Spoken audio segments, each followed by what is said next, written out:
Hello everyone. आजच्या व्हिडिओमध्ये आपण syllabus topic 3.7 testing of three phase induction Motors पाहणार आहोत. ठीक आहे. थ्री फेज इंडक्शन मोटरचा मध्य काप सेक्शन आत घेतलेला आहे.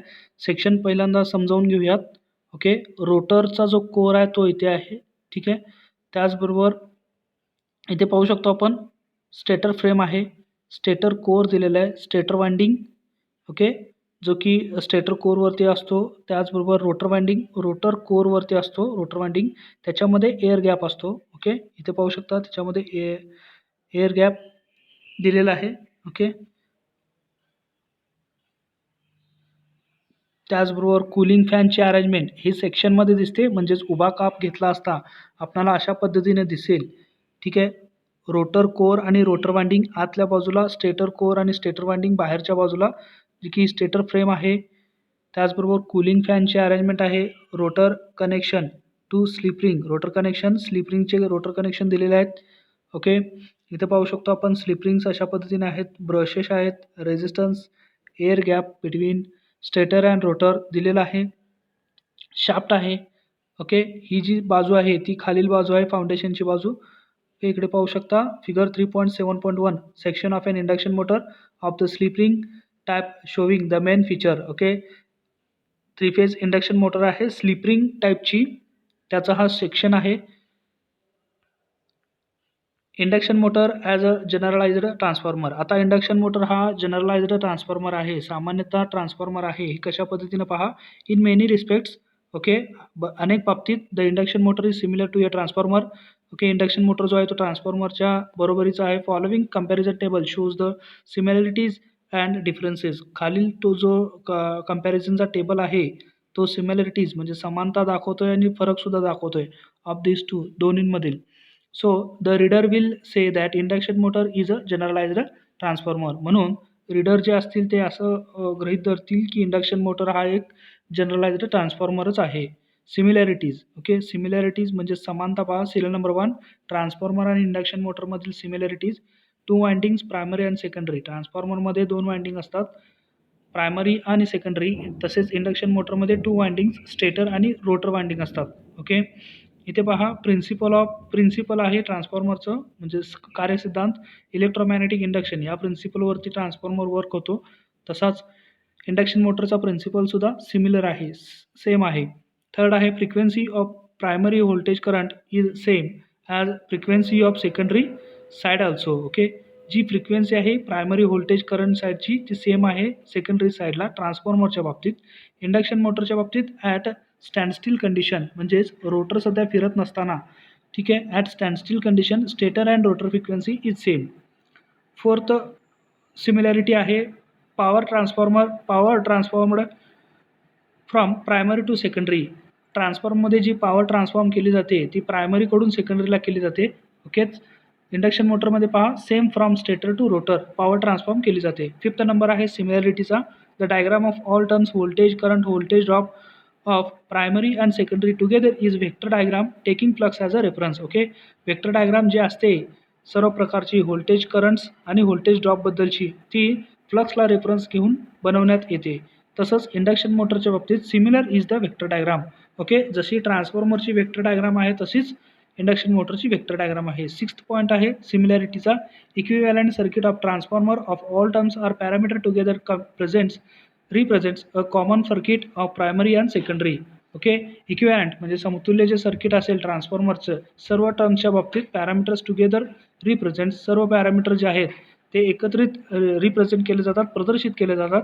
Common circuit of primary and secondary म्हणजेच प्रायमरी आणि सेकंडरीला कॉमन सर्किटरी कन्सिडर करून. तसेच इंडक्शन मोटरच्या बाबतीत similar is the equivalent circuit diagram of stator and rotor parameters together in one diagram. Okay. ठीक आहे. म्हणजे स्टेटर पॅरामीटर्स आणि रोटर पॅरामीटर जे असतील ते एकत्रित घेऊन एका डायग्राममध्येच त्याचं रिप्रेझेंटेशन केलं जातं. सेवन्थ पॉईंट आहे सिमिलॅरिटीचा. No load current has components I U and I W. Okay. No load करंटचे हे कॉम्पोनंट आहेत I U and I W. Similar are the components of current at no load as I U and I W. Okay. इथं पाहू शकता current components दिलेले आहेत I U and I W ट्रान्सफॉर्मरचे आणि इंडक्शन मोटरचे. एट्थ पॉईंट आहे सिमिलॅरिटीचा. Magnetising circuit constant R0 and X0. Magnetising circuit कॉन्स्टंटसुद्धा दिलेले आहेत R0 and X0. Similar induction मोटरच्या बाबतीत similar components R0 and X0 of induction motor. 9th नंबरचा सिमिलॅरिटी आहे E2/E1 equals to K equals to N2/N1. Okay, हा turns ratio आहे, EMF ratio आहे. ओके, त्याचबरोबर इंडक्शन मोटरच्या बाबतीत at standstill no equals to 0, S equals to 1. Okay, output speed आहे तो 0 असणार आहे आणि स्लिप कसा असेल 1 असेल. Okay, at स्टँडस्टिल. देअरफॉर E2/E1 म्हणजेच EMFचा जो रेशो आहे E2/E1 इक्वल्स टू K दिलेला आहे. इंडक्शन मोटर इथे पहा, rotor turns per phase divided by stator turns per phase. So in so many respects, okay, अशा पद्धतीने अनेक बाबतीत induction motor is similar same as a transformer. We can call induction motor as generalized transformer. म्हणून आपण induction मोटरला generalised transformer म्हणून सुद्धा बोलवतो. ओके, इथे पहा आता डिफरन्सेस, ह्या दोन्हीतील फरक, ट्रान्सफॉर्मर आणि इंडक्शन मोटरमधील फरक. Serial number 1, transformer induction motor. Difference number 1, both primary आणि सेकंडरी आर स्टॅटिक. ट्रान्सफॉर्मरमध्ये दोन्ही प्रायमरी आणि सेकंडरी वाइंडिंग हे स्टॅटिक असतात, स्थिर असतात. इंडक्शन मोटरमध्ये स्टेटर इज स्टॅटिक, स्टेटर आहे तो स्थिर असेल, अँड रोटर इज रोटेटिंग, आणि रोटर आहे तो फिरतो. सेकंड पॉईंट आहे डिफरन्सचा, from no load to any load frequency on both side is same. ठीक आहे, कोणताही लोड नसताना किंवा लोड दिल्यानंतर कोणत्याही लोडला फ्रिक्वेन्सी दोन्ही साईडला, प्रायमरी साईडला आणि सेकंडरी साईडला सेम असेल, 50 हर्ट्ज. ओके, इंडक्शन मोटरमध्ये पहा, in rotating condition rotor frequency changes. Okay, rotating कंडिशनमध्ये रोटर फ्रिक्वेन्सी आहे ती बदलते ॲज पर लोड बदलेल तसा, किंवा पर स्पीड बदलेल तसा. F' equals to SF. ठीक आहे, अशा पद्धतीने F' म्हणजे रोटरचा जो फ्रिक्वेन्सी आहे तो, okay, is equals to SF, stator frequency. Third point आहे, थर्ड डिफरन्स आहे, in transformer the entire energy present in the secondary is in electrical form. Okay, सर्व प्रकारची जी एनर्जी आहे सेकंडरीमध्ये दिसणारी ती इलेक्ट्रिकल स्वरूपात असते. इंडक्शन मोटरमध्ये energy in the rotor circuit is partially electrical and remaining converted in to mechanical form. Okay, म्हणजे निम्म्या ह्याच्यामध्ये इलेक्ट्रिकल असते आणि राहिलेली जी आहे ती मेकॅनिकल फॉर्ममध्ये कन्वर्ट केली जाते. फोर्थ नंबर पहा, transformer is an alternating flux. Transformer हा एक अल्टरनेटिंग फ्लक्स ट्रान्सफॉर्मर आहे. Induction motor is rotating flux transformer. Okay, induction motor जो आहे तो रोटेटिंग फ्लक्स ट्रान्सफॉर्मर आहे की ज्याच्यामध्ये फ्लक्स रोटेट होतात. फिफ्थ नंबरचा आहे, magnetic circuit has no air gap. Okay, ट्रान्सफॉर्मरमध्ये magnetic circuit has no air gap. Fifth डिफरन्सचा पॉईंट आहे, इंडक्शन मोटरमध्ये magnetic circuit has air gap between stator and rotor. Magnetic circuit has air gap between stator and rotor. Syllabus topic 3.7.1 routine test. Routine म्हणजे नियमित test. This test are carried out on each and every motor manufactured in the industry. इंडस्ट्रीमध्ये प्रत्येक motor manufacture होते त्या मोटरवरती ही taste carry केले जाते as per IS 325/1970 and 327/1978. Following test shall be carried out on each motor. Insulation resistance test. Okay, ही routine test आहे, लक्षात ठेवा. इन्सुलेशन रेझिस्टन्स टेस्ट म्हणजेच नियमित घेतली जाणारी चाचणी. Measurement of DC resistance. Measurement of DC resistance किंवा प्रत्येक जो मशीन मॅन्युफॅक्चर होणार आहे त्याच्यावरती. थर्ड आहे हाय व्होल्टेज टेस्ट. फोर्थ आहे no load running of motor and reading of current in the 3 phase and voltage. Fifth आहे open circuit voltage ratio test for slipping motors only. Sixth locked rotor regarding of voltage current and power input at a suitable reduced voltage running up test. Eighth number measurement of slip. ह्या 8 taste routine टेस्टमध्ये येतात ज्या की प्रत्येक manufacture होणाऱ्या मशीन्सवरती carry केल्या जातात. Okay, 3.7.2 type test. Type test म्हणजे sample test. This test are carried out on only few induction motors from the lot of same design. Okay, same डिझाईनच्या खूप साऱ्या मशीनमधून काही मशीन्सवरती, काही इंडक्शन मोटर्सवरती या टेस्ट कॅरी केल्या जातात, त्याला आपण टाईप टेस्ट म्हणतो. It includes all the test coming under routine test. Okay, मग त्याच्यामध्ये रूटीन टेस्टमध्ये येणाऱ्या सर्व टेस्ट समाविष्ट असतात 1 to 8 and in addition it includes, आणि त्याच्यामध्ये भरीव ॲडिशन ज्या टेस्ट आहेत, temperature rise test, momentary overload test. Okay, momentary overload म्हणजे क्षणिक ओव्हरलोड टेस्ट जी आहे ती समाविष्ट आहे. ओके, इथे पाहू शकतो आपण syllabus topic 3.7.3 routine test in detail. आता रुटीन टेस्ट डिटेलमध्ये पहा. 3.7.3.1 इन्सुलेशन रेजिस्टन्स टेस्ट. आवरणाचा रोधक कशा पद्धतीने टेस्ट केला जातो प्रत्येक मोटरवरती. इन्सुलेशन रेजिस्टन्स टेस्ट आपण ज्याला म्हणतो. The insulation resistance is measured by megger. Insulation resistance जो आहे तो मेगरद्वारे मेजर केला जातो. The voltage developed by megger should not be less than 500 volt. मेगरद्वारे जे व्होल्टेज निर्मित केली जाते तो 500 व्होल्ट DC पेक्षा कमी नसायला हवा. The insulation resistance when this high voltage is applied not be less than 1 mega ohm. मग आवरणाचा रोधक जो आहे तो 1 मेगा ओहमपेक्षा कमी नसावा. Two terminals of megger are connected to respective points between which insulation resistance is to be measured. जो की इन्सुलेशन रेजिस्टन्स मेजर करायला जातोय आपण त्या 2 पॉईंटला आपण मेगरचे 2 टर्मिनल कनेक्ट करतो. ॲज शोन इन फिगर 3.7.1 3.7.1 मध्ये दाखवल्याप्रमाणे the insulation resistance is measured between phase windings that is between R and Y, Y and B, B and R, and then between each phase winding and earth frame. Okay, insulation resistance जो आहे तो प्रत्येक वाइंडिंगच्या मध्ये म्हणजेच R and Y, Y and B and B and R मध्ये मोजला जातो.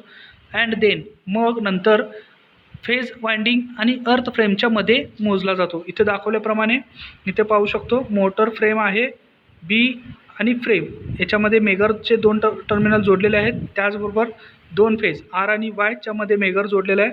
अशा पद्धतीने इन्सुलेशन रेजिस्टन्स वाइंडिंगचा आणि वाइंडिंग फ्रेममधला आवरणाचा रोधक आपण मेजर करतो मेगरद्वारे. Note that finishing end of each winding are kept open during the test. Okay, जे फिनिशिंग वाइंडिंग्स आहेत टोकाचे म्हणजे शेवटचे टोकं असतील प्रत्येक वाइंडिंगचे ते ओपन ठेवायचे आहेत.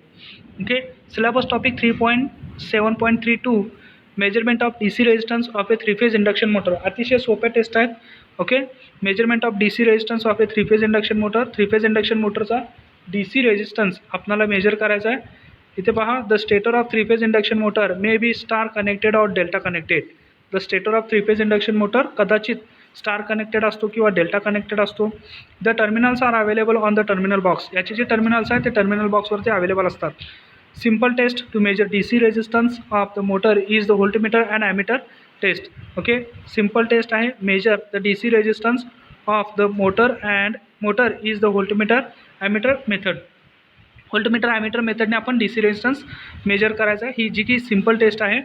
The winding terminals of stator और rotor can be connected to a low voltage DC.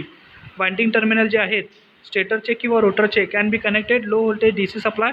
त्यांना आपण लो व्होल्टेज DC सप्लाय द्यायचा आहे. As shown in figure 3.7.2B to A. The stator और rotor winding is internally star connected. Okay, stator किंवा rotor winding हे अंतर्गत star connected असतात. Hence any 2 terminals are taken say A and B wear as third terminal C is kept open. कोणतेही 2 terminal घ्या A आणि B. Okay, ज्यावेळी तिसरा terminal आहे C तो ओपन ठेवायचा आहे. DC supply is switched on. मग अशावेळी DC सप्लाय स्विच ऑन करायचा आहे. And current is adjusted. मग करंट ॲडजस्ट करायचा आहे to a suitable value by varying rheostat. Okay, योग्य त्या किमतीपर्यंत रिओस्टॅट व्हॅरी करून आपण करंट ॲडजस्ट करायचा आहे. Ammeter and voltmeter readings are noted at the room temperature T1. मग ॲमीटर म्हणजेच करंट अँड व्होल्टमीटर म्हणजेच व्होल्टेज रिडिंग घ्यायचे आहेत रूम टेम्परेचर T1ला. ओके, इथं पाहू शकतो आपण resistance at room temperature T1 is found as R equals to V upon I. Resistance जो आहे ठीक आहे तो कशा पद्धतीने फाउंड होईल ॲट रूम टेम्परेचर T1ला is found as R equals to V divided by I. This value is the combined value of 2 windings in series. ही व्हॅल्यू कशी असणार आहे दोन वाइंडिंगच्या कॉम्बिनेशनमुळे असणार आहे. कारण स्टार कनेक्टेड असल्यामुळे आपण प्रत्येक वाइंडिंगचा म्हणजे 2 वाइंडिंगचा पहिलं टोक आणि दुसऱ्या वाइंडिंगचा शेवटचा टोक इथं आपण कन्सिडर केलेला असतो. Hence resistance per phase is equal to. म्हणून रेजिस्टन्स जो आहे पर फेज तो कसा येणार टोटल R व्हॅल्यूच्या डिवायडेड बाय 2 म्हणजेच निम्मा येईल. ठीक आहे, इथे दाखवल्याप्रमाणे syllabus topic 3.7.2A circuit diagram DC plus minus ammeter इथे कनेक्ट केलेला आहे. स्टार कनेक्टेड वाइंडिंगचा A टर्मिनल आणि B टर्मिनल आपण DC रेजिस्टन्स मेजरमेंट करण्यासाठी घेतलेला आहे. ओके, करंट मेजर केलेला आहे. ॲक्रॉस व्होल्टेज पण मेजर केलेला आहे आणि R मिळवलेला आहे आपण R equals to V divided by I. When motor works the temperature increases and resistance also increases. When motor works, the temperature increases and resistance also increases. Okay, ज्यावेळी motor run व्हायला चालू होते त्यावेळी टेम्परेचरसुद्धा वाढतो आणि रेझिस्टन्ससुद्धा त्याच्याने मग वाढतो. इफ ॲट वर्किंग टेम्परेचर T2साठी the resistance is to be found, मग रेझिस्टन्स अशा वेळी शोधला जाईल. यूज द फॉलोइंग रिलेशन, खालील संबंधातून R2 equals to R1 into 234.5 234.5 plus T2 छेद 234.5 प्लस T1. ओके, R1च्या इतकी व्हॅल्यू जी असेल ती R2 असेल. R2 म्हणजेच काय की मोटर वर्क असताना टेम्परेचर T2 असताना तो वाइंडिंगचा जो रेझिस्टन्स आहे तो. ठीक आहे, this method gives the moderate results. ही मेथड जी आहे ती मध्य रिझल्ट देते, मॉडरेट रिझल्ट देते. For small value of resistances the most accurate method would be Wheatstone bridge और Kelvin double bridge method. Okay, small value रेझिस्टन्सच्या स्मॉल व्हॅल्यूसाठी the most accurate method would be Wheatstone bridge और Kelvin double bridge method ही वापरली जाते. AC resistance is equals to 1.25 DC resistance. Okay, इथे लक्षात ठेवा ACचा रोज जो रेझिस्टन्स आहे तो जवळपास 1.25 पट DC रेझिस्टन्स इतका असतो. Same procedure is followed for delta connected stator. Okay, delta connected स्टेटरसाठी सेम मेथड ही फॉलो केली जाते DC रेझिस्टन्स मेथडची. ओके, डेल्टा कनेक्टेडला अशा पद्धतीने 2 टर्मिनल हे DC सप्लायला दिले असतात. ॲमीटर व्होल्टेज आणि रिओस्टेट इथे ॲडजस्ट करायचं आहे प्रॉपर करंट फ्लो होण्यासाठी. सर्किट डायग्राम दिलेले आहे. इक्विव्हॅलंट रेझिस्टन्स जर आपण समतुल्य रोधक जर फाइंड आउट केला डेल्टाचा तर तो असा येतो 2R into R divided by 2R into R 2R plus R. Okay, equals to 2/3R. मग 2R divided by 3 equals to V upon I. Therefore R equals to 3V divided by 2I. Okay, मग R काय असेल 3 volt divided by 2 current. This is R1 at temperature T1. मग हा R1 झाला temperature T1ला, म्हणजे motor सध्या आता काय आहे बंद अवस्थेत असताना.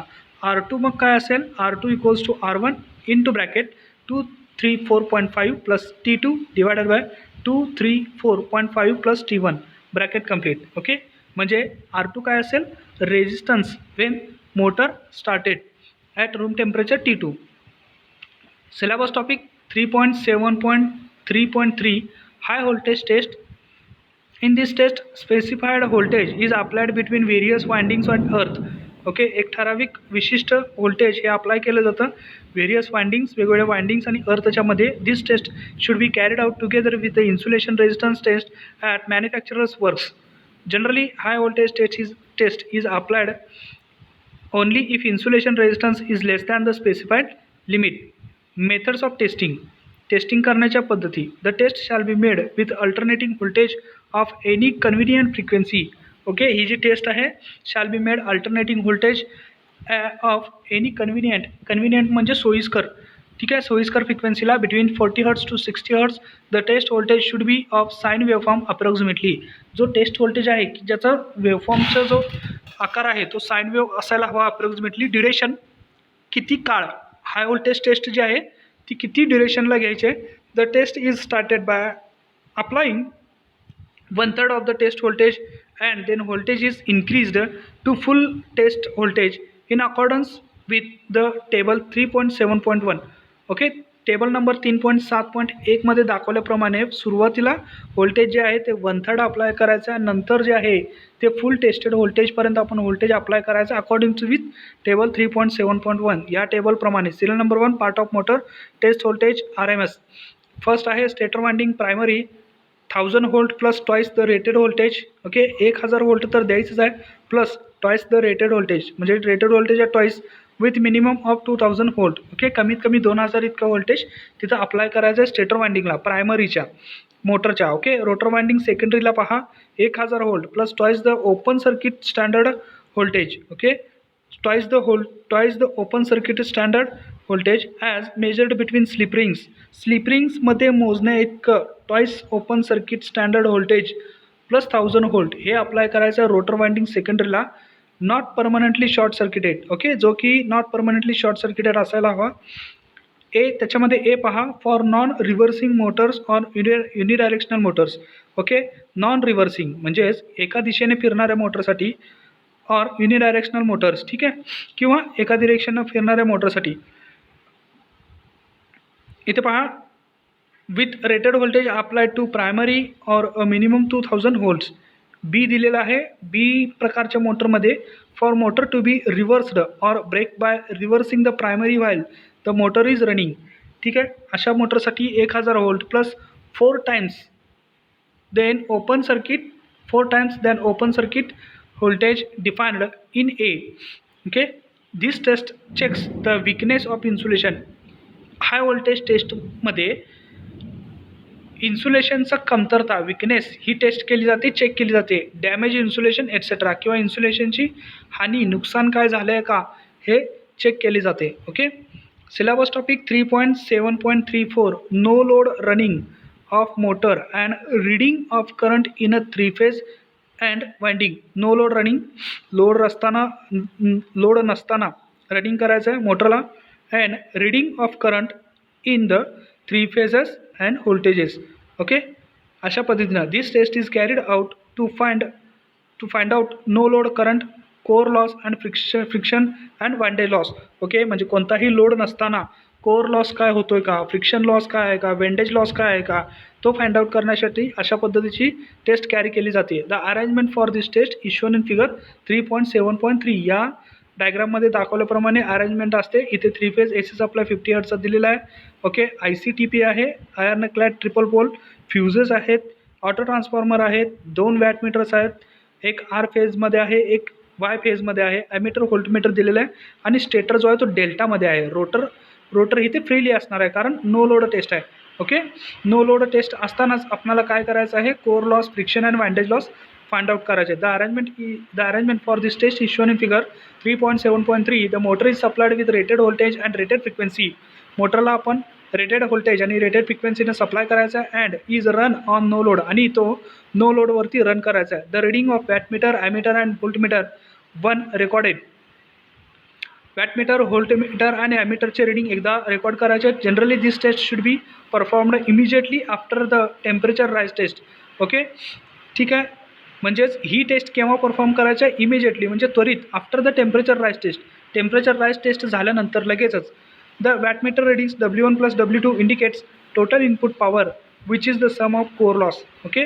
मग वॅटमीटर W1 + W2 जो दाखवतोय indicates total input power which is the sum of core loss, जो की तो बेरजे इतका आहे कोर लॉस, फ्रिक्शन आणि वाइंडेज लॉसच्या. And no load primary copper loss I2R, आणि लोड नसताना प्रायमरी कॉपर लॉसचा म्हणजेच I2Rचा. ठीक आहे. ते रिडिंग्स दाखवतात. ओके. इथं पाहू शकतो आपण the readings are tabulated as follows. Readings हे खालील टेबलमध्ये घ्यायचे आहेत. Rated voltage, open circuit voltage volt, no load current I0 दिलेला आहे ॲम्पियरमध्ये, W1 watts, W2 watts, no load output, no load input W0 = W1 + W2. दोन्ही वॅटमीटरचे जे रिडिंग असणार आहे ते W0 असतील. इथे WO म्हणजेच W0 असं आपण संबोधायचं आहे, म्हणजेच ओपन सर्किट पॉवर. ठीक आहे. From these readings the magnetic circuit constants R0 and X0 म्हणजेच open resistance and open circuit inductance, components of no load current I mu and IW are found as follows. Okay. The W0 = √3 V0 I0 cos phi0. Therefore cos phi0 = W0 divided by √3 V0 I0. Now IW म्हणजेच no load current components IW = I0 cos phi0 and I mu = I0 sin phi0. R0 = V divided by IW and X0 = V divided by I mu. Okay. The primary copper loss I2R is subtracted from wattmeter reading to obtain the sum of core loss, friction and windage loss. To separate friction and windage loss from core loss, following procedure is done. Okay. To separate friction and windage loss from core लॉसमधून separate करण्यासाठी, friction आणि windage loss separate करण्यासाठी following procedure ही केली जाते. The voltage is increased to 125% of rated value and then reduced up the point where further reduction in voltage increases the current. Okay. मग अशा पद्धतीने व्होल्टेज रिड्यूस केला जातो की पुढील व्होल्टेज वाढेपर्यंत. Okay. This point is obtained at about 15% of the rated voltage. हा जो पॉईंट आहे तो मिळवला जातो अबाउट म्हणजे जवळपास 15% रेटेड व्होल्टेज इतक्या. The voltage reduction is carried out in steps. With the help of auto transformer. Okay, voltage reduction करण्याची जी प्रक्रिया आहे ती स्टेप आहे ती ऑटो ट्रान्सफॉर्मरद्वारे केली जाते. And readings of all meters are recorded. आणि सर्व मीटरचे रिडिंग्स हे रेकॉर्डेड केले जातात. The primary I square R loss should be deducted from wattmeter reading and a curve of watts and the curve of watts versus voltage is plotted is shown in figure 3.744 and extended to 0 volts. Okay, the intercept म्हणजे अवरोध जो आहे of curves with y axis at 0 voltage represents friction and windage loss. Effect on torque. The torque म्हणजे चक्राकार गती निर्माण करणारी शक्ती, त्याच्यावरती परिणाम काय होतो. The torque on induction motor is proportional to square of the supply voltage, that is T proportional to V square. The variation is hyperbolic. The variations मग कसे असतील, हायपरबॉलिक असतील. इथे पाहू शकतो आपण टॉर्कचा जो आहे तो व्हेरिएशन हायपरबॉलिक पद्धतीने येतो. ओके, त्याचबरोबर इफेक्ट ऑन स्पीडवरती काय परिणाम आहे. सिन्स टॉर्क म्हणजेच टॉर्क हा व्होल्टेजच्या वर्गावरती अवलंबून असल्याने the sleep at maximum torque is independent. मग जो स्लीप आहे तो मॅक्झिमम टॉर्कला स्वतंत्र आहे ऑफ सप्लाय व्होल्टेजच्या. A large change in supply voltage produces a very small change in speed. Okay, large voltage चेंजमध्ये झाल्यानंतर कमी चेंज होतो स्पीडमध्ये. इथे दाखवल्याप्रमाणे इथे पहा. ओके, अप्लाइड व्होल्टेज एक्स ॲक्सिसवरती आहे. मोठा व्होल्टेजचा बदल झाल्यानंतर सुद्धा कमी स्पीडमध्ये चेंज दाखवतो. Torque, effect of torque, effect on speed. Okay, effect on power factor. The iron losses depends on voltage. जे आयर्न लॉसेस आहेत ते व्होल्टेजवरती अवलंबून आहेत. The iron losses increases with increase in voltage, hence power factor becomes poor. Okay, iron losses हे वाढतात voltage वाढल्यामुळे, मग power factor काय होतो, कमी होतो. Effect on current. इथे पहा पॉवर फॅक्टर PF दाखवला आहे, व्होल्टेज वाढल्यामुळे कमी झालेला आहे. ओके, कारण आयर्न लॉसेस वाढतात. इफेक्ट ऑन करंटवरती याचा परिणाम काय आहे. The current drawn by motor increase with applied voltage. जसं व्होल्टेज वाढवेल तसं करंट इथे इन्क्रीज झालेला आहे, जो की मोटरद्वारे ड्रॉन केला जातो, घेतला जातो.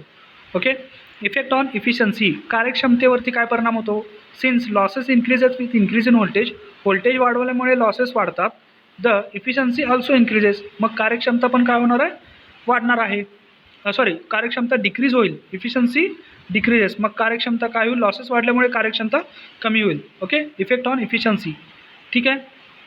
त्याचबरोबर सिलेबस टॉपिक जो आहे 3.7.3.5 open circuit voltage ratio test. Open circuit voltage ratio test पहा. याच्यामध्ये काय होतं, open circuit voltage ratio test. The test is carried out to find out the voltage ratio on turns ratio as shown in figure 3.7.5a. The rotor resistance starter is disconnected. Rotor रेजिस्टन्सचा जो starter आहे तो disconnected from the slip रिंगकडून disconnected केला जातो. And voltmeter is connected across slip ring. आणि मग इथे voltmeter connect केला जातो.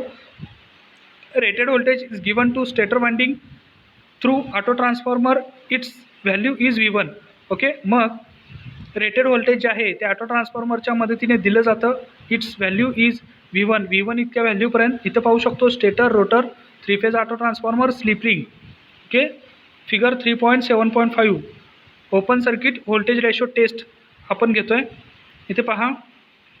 त्यानंतर the voltage across slip ring equals to V2. मग जो व्होल्टेज अक्रॉस स्लिप रिंग असेल तो V2 असेल. And it is the line voltage. आणि जो की लाईन व्होल्टेज असेल, लाईन व्होल्टेज म्हणजे एक फेज आणि एक neutral line voltage, which should be divided by √3, that is V2 divided by √3 to get V phases. Thus, the readings of V2 are taken across different slip rings and in different position of rotor, and average of these values is taken. The voltage ratio should be equal to turns ratio, but it is not so because of leakage of stator flux. ओके, voltage ratio जो आहे तो बरोबर असतो turns ratio इतका, परंतु it is not so because एक असं असू शकत नाही, कारण की of leakage stator flux. Okay, stator फ्लक्सच्या लिकेजमुळे. To obtain the true ratio मिळवण्यासाठी the arrangement is made as shown in the figure 3.7.5b. Okay, या फिगरमध्ये दाखवल्याप्रमाणे अशा पद्धतीने अरेंजमेंट करायचे आहेत जेणेकरून ट्रू व्हॅल्यूज आपल्याला मिळतील. And above procedure is repeated from rotor side आणि वरील प्रक्रिया ही रोटर साईडकडून रिपीट करायला हवी. That is V2 is applied to rotor through auto transformer and V1 is measured. Okay, मग V2 हे ऑटो ट्रान्सफॉर्मरकडून अप्लाय करायचं, म्हणजेच स्लिप रिंगला आता काय करायचं, सप्लाय द्यायचं ऑटो ट्रान्सफॉर्मरकडून आणि V1 जो आहे तो स्टेटरच्या बाजूला पकडायचा, म्हणजेच V1 जो आहे तो स्टेटरच्या बाजूला कनेक्ट करायचा आणि रिव्हर्स प्रक्रिया करायची. द टर्न्स रेशो, मग टर्न्स रेशो असा मिळेल, primary turns or stator turns T1 per phase, primary turns or stator turns per phase divided by secondary turns or rotor turns T2 per phase. Okay, छेद secondary turns or rotor turns T2 per phase. इथं पाहू शकतो आपण equals to V1 plus small V1 divided by V2 plus small V2 equals to V1 plus small V1 divided bye 2V2. Okay, इथं पाहू शकतो syllabus topic 3.7.3.6 locked rotor reading of voltage current and power input at suitable reduced voltage. Locked rotor, आता ह्या टेस्टमध्ये पहा, locked rotor reading, rotor lock करायचं आहे. Okay, voltage current and power इनपुटसाठी ॲट सुटेबल रिड्यूस्ड व्होल्टेज. ठीक आहे, this test is also called as blocked rotor test. या टेस्टला आपण ब्लॉक्ड रोटर टेस्टसुद्धा म्हणतो और शॉर्ट सर्किट टेस्टसुद्धा म्हणतो. In this test the rotor is not allowed to rotate. या टेस्टमध्ये रोटरला आपण फिरू देत नाही. Okay, the rotor can be held by hand, रोटरला आपण हाताने पकडायचं आहे. In case of small motor, small मोटरच्या बाबतीत. फॉर बिग मोटर्स, मोठ्या मोटरच्या बाबतीत फॉलोविंग